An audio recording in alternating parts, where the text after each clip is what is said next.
Hello दोस्तों, कैसे हैं आप लोग। उम्मीद करते हैं अच्छे होंगे। दोस्तों, इस वीडियो में एसएससी एमटीएस सामान्य अध्ययन प्रीवियस ईयर पेपर सोल्यूशन देखने वाले हैं, तो आप लोग लास्ट तक जरूर बने रहिएगा। देखिए, यह पेपर जो है 4/5/2023 को पूछा गया था। कब पूछा गया था? 4/5/2023 को पूछा गया था। तो हम लोग जो है सामान्य अध्ययन के टोटल 25 क्वेश्चन देखने वाले हैं, तो आप लोग जरूर बने रहिएगा। इसके अलावा यदि आप मैथ रीजनिंग और इंग्लिश का प्रीवियस ईयर पेपर सोल्यूशन देखना चाहते हैं, तो आप यूट्यूब पर सर्च कीजिए the competitive law SSC MTS English classes, reasoning classes, math classes या सामान्य अध्ययन, जो भी जीके जीएस क्लासेस आपको मिल जाएगा। ठीक है, तो चलिए शुरू करते हैं। शुरू करने से पहले यदि आप नए हैं तो चैनल को सब्सक्राइब कर लीजिए, बेल आइकन को प्रेस कर दीजिए और एक बार वीडियो को शेयर कर दीजिए। फर्स्ट है कि भारत में लिंग अनुपात को जनसंख्या में प्रति डॉट डॉट डॉट पर स्त्रियों की संख्या के आधार पर निर्धारित किया जाता है। तो देखिए, इसका भारत में लिंग अनुपात को जनसंख्या में प्रति हजार पुरुषों पर स्त्रियों की संख्या के आधार पर निर्धारित किया जाता है। ठीक है, तो हजार पुरुषों पर जो है निर्धारित किया जाता है, यानी लिंगानुपात बराबर होता है स्त्रियों की संख्या बट्टा पुरुषों की संख्या गुने 1000। ठीक है, तो यहाँ पे जो राइट आंसर होगा बी ऑप्शन, यानी हजार पुरुषों पर। नेक्स्ट क्वेश्चन है कि ओलंपिक खेलों में भारत का पहला बैडमिंटन पदक किसने जीता था? तो देखिए, ओलंपिक खेलों में भारत का पहला बैडमिंटन पदक साइना नेहवाल ने 2012 के लंदन ओलंपिक में, ठीक है, यानी महिला एकल में कांस्य पदक जीता था। तो ये हो जाएगा साइना नेहवाल, बी ऑप्शन।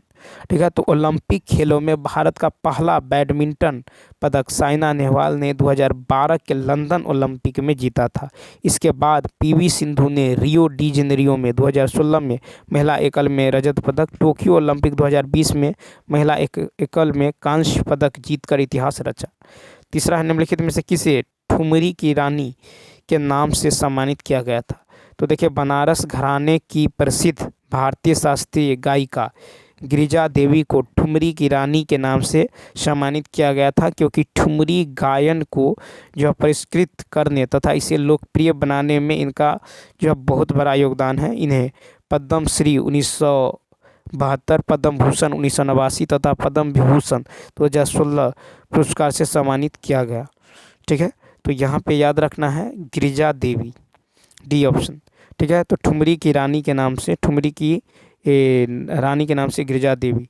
ठीक है, तो गिरिजा देवी को ठुमरी की रानी के नाम से सम्मानित किया गया था। ठीक है, नेक्स्ट, भारतीय संविधान का अनुच्छेद 43B का प्रावधान करता है। तो देखिए, भारतीय अनुच्छेद 43B सहकारी समितियों को बढ़ावा देना। अनुच्छेद 40 जो है ग्राम पंचायतों के संगठन है, और अनुच्छेद 50 जो है कार्यपालिका से न्यायपालिका के पृथक्करण, और अनुच्छेद 41 जो है काम पाने के अधिकार। ठीक, उसके बाद देखें 5, चावल की खेती के लिए खाली स्थान के साथ साथ अत्यधिक वर्षा की आवश्यकता होती है। चावल की खेती के लिए उच्च तापमान 25 डिग्री सेल्सियस से ऊपर तथा अधिक आर्द्रता के साथ साथ अत्यधिक वर्षा 100 सेंटीमीटर से अधिक की आवश्यकता होती है। कम वर्षा वाले क्षेत्रों में सिंचाई तथा इसकी खेती की जाती है। यह एक खरीफ की फसल है। ठीक है, तो उच्च तापमान तथा अधिक आर्द्रता, उच्च तापमान और अधिक आर्द्रता। नेक्स्ट, फिर है कि पद्मा सुब्रमण्यम को वर्ष खाली स्थान में भारतीय शास्त्रीय नृत्य में उनके योगदान के लिए पद्म भूषण पुरस्कार जो है मिला है। तो 6 का यदि देखें तो देखिए, पद्मा सुब्रमण्यम एक भारतीय शास्त्रीय भरतनाट्यम नर्तकी है। ठीक है, पद्मा सुब्रमण्यम एक भारतीय शास्त्रीय जो भरतनाट्यम नर्तकी है, जिनको वर्ष 2003 में भारतीय शास्त्रीय नृत्य में उनके योगदान के लिए पद्म भूषण पुरस्कार दिया गया।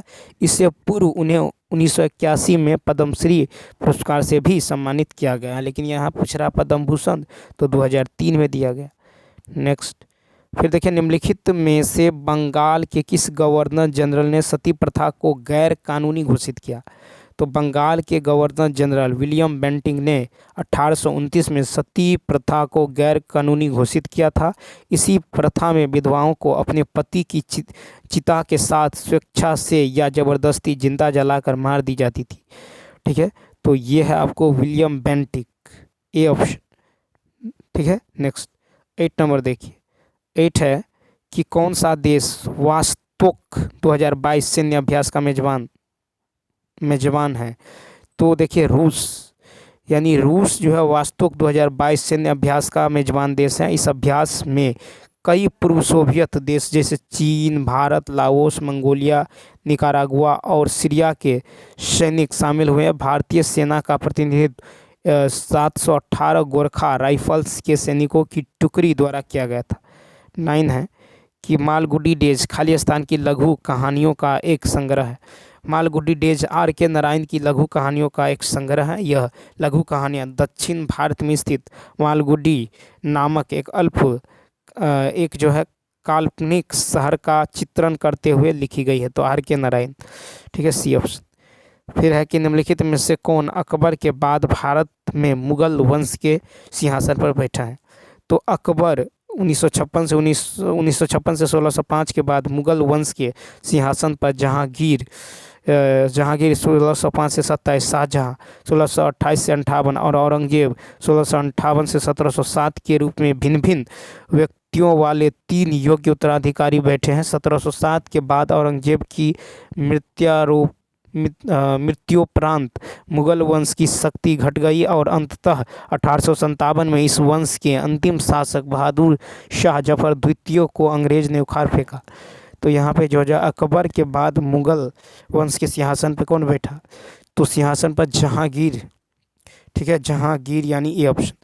तो अकबर के बाद मुगल वंश के सिंहासन पर जहांगीर, शाहजहां और औरंगजेब के रूप में भिन्न भिन्न व्यक्तियों वाले 3 योग्य उत्तराधिकारी बैठे, ठीक है। नेक्स्ट फिर कि सिमोना वाइल्स का संबंध किस खेल से है? तो सिमोना वाइल्स का संबंध जो है जिम्नास्टिक खेल से है, जिम्नास्टिक खेल से है। अमेरिका की इस जिम्नास्ट को टाइम पत्रिका ने वर्ष 2021 में सर्वश्रेष्ठ एथलीट चुना है। उन्होंने टोक्यो ओलंपिक 2020 में जिम्नास्टिक्स खेल में पदक यानी रजत और कांस्य पदक जीता है। फिर है कि राष्ट्रीय आय के मापन की उत्पाद विधि में हमें खालिस्तान की मध्यवर्ती वस्तुओं के मूल्य को घटाना होगा।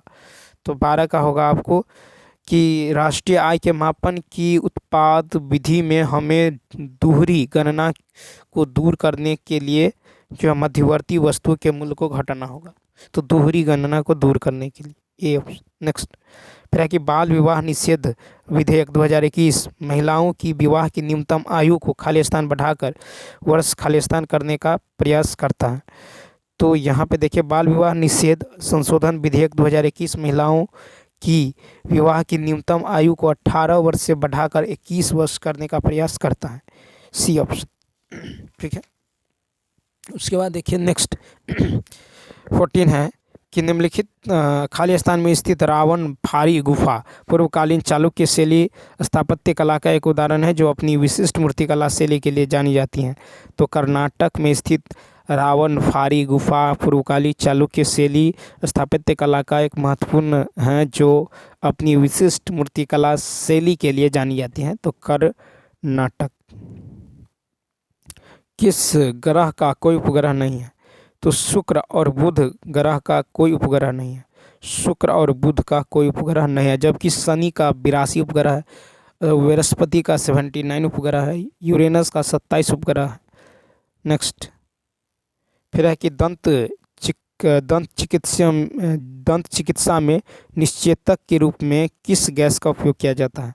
तो दंत शल्य चिकित्सक में निश्चेतक के रूप में नाइट्रस ऑक्साइड N2O गैस का उपयोग किया जाता है।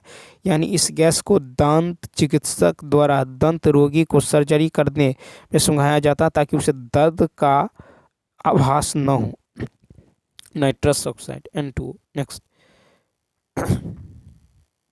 नेक्स्ट है कि the period of life when the body देखिए the period of life when the body undergoes changes leading to reproductive maturity is called। तो देखिए किशोरावस्था मानव जीवन की वह अवधि जब शरीर में प्रजनन परिपक्वता के लिए परिवर्तन होते हैं। किशोरावस्था में होने वाले परिवर्तन की अवस्था यौवनारंभ या प्यूबर्टी कहलाता है। प्यूबर्टी के समय शरीर में होने वाली सभी परिवर्तन जो है अंतःस्रावी ग्रंथियों द्वारा स्रावित हार्मोन के प्रभाव से होता है। तो यहाँ पे होगा किशोरावस्था ठीक है, एडोलसेंस किशोरावस्था। यानी ए ऑप्शन हो जाएगा। नेक्स्ट फिर है कि दी 36th meeting of parliamentary committee on official language was chaired by dot dot dot. तो देखिए फरवरी 2023 में केंद्रीय गृह मंत्री अमित शाह ने नई दिल्ली में राजभाषा पर संसदीय समिति की 36वीं बैठक की अध्यक्षता की है। ठीक है, तो अमित शाह। नेक्स्ट फिर है 2022 तक कितने देश भारत के साथ अंतर्राष्ट्रीय स्थलीय सीमा साझा करते हैं। तो देखिए 2022 तक 7 देश अफगानिस्तान, पाकिस्तान, भूटान, नेपाल, चीन, म्यांमार तथा बांग्लादेश भारत के 7 अंतर्राष्ट्रीय स्थलीय सीमा साझा करते हैं। 7 2022 तक 7 देश जो है अफगानिस्तान, पाकिस्तान, भूटान, नेपाल, चीन, म्यांमार तथा बांग्लादेश भारत के साथ अंतर्राष्ट्रीय स्थलीय सीमा साझा करते हैं। 20 वे पदार्थ जो अपने अंदर से विद्युत धारा को प्रवाहित नहीं होने देते हैं कहलाते हैं। तो विद्युत रोधक वे पदार्थ है जो अपने अंदर से विद्युत धारा को प्रवाहित नहीं होने देते हैं। तो विद्युत रोधक जो है अपने अंदर से। फिर है 21 है कि कार्बिलान कप निम्नलिखित में से किस खेल से संबंधित है। तो कार्बिलान कप महिला टेबल टेनिस खेल से संबंधित है। महिला टेबल टेनिस कप, ठीक है, कार्बिलान। 22 है कि हरे एवं कोमल तने वाले पौधे खालिस्तान कहलाते हैं। हरे एवं कोमल तने वाले पौधे शाक कहलाते हैं। क्या कहलाते हैं? हरे एवं कोमल तने वाले पौधे शाक कहलाते हैं। शाक ये सामान्यतः छोटे होते हैं। कुछ पौधों में शाखाएं तने के आधार के समीप से निकलती हैं और तना कठोर होता है, तुरंत अधिक मोटा नहीं होता, झाड़ी कहलाता है। कुछ पौधे बहुत ऊंचे होते हैं तथा इसके तने सुदृढ़ एवं गहरे होते हैं, जिनमें शाखाएं भूमि से अधिक ऊंचाई पर तने के ऊपरी भाग से निकलती हैं, वृक्ष कहलाता है। नेक्स्ट सिरका विनेगर का रासायनिक नाम क्या है। सिरका विनेगर का रासायनिक नाम क्या है। तो देखिए सिरका विनेगर का रासायनिक नाम एसिटिक अम्ल CH3COOH है, जिसके कारण सिरका स्वाद में खट्टा होता है। सिरका का उपयोग अचार बनाने में रक्षक के रूप में किया जाता है। एसिटिक अम्ल, डी ऑप्शन। नेक्स्ट फिर है कि निम्नलिखित में से कौन सा जानवर भारत में केवल गिर के जंगलों में पाया जाता है। 24 नंबर। तो एशियाटिक, देखिए तो एशियाई शेर भारत में केवल गुजरात राज्य में गिर के जंगलों यानी गिर राष्ट्रीय उद्यान में पाया जाता है। नेक्स्ट राजस्थान के किस लोक नृत्य को सपेरा नृत्य भी कहा जाता है।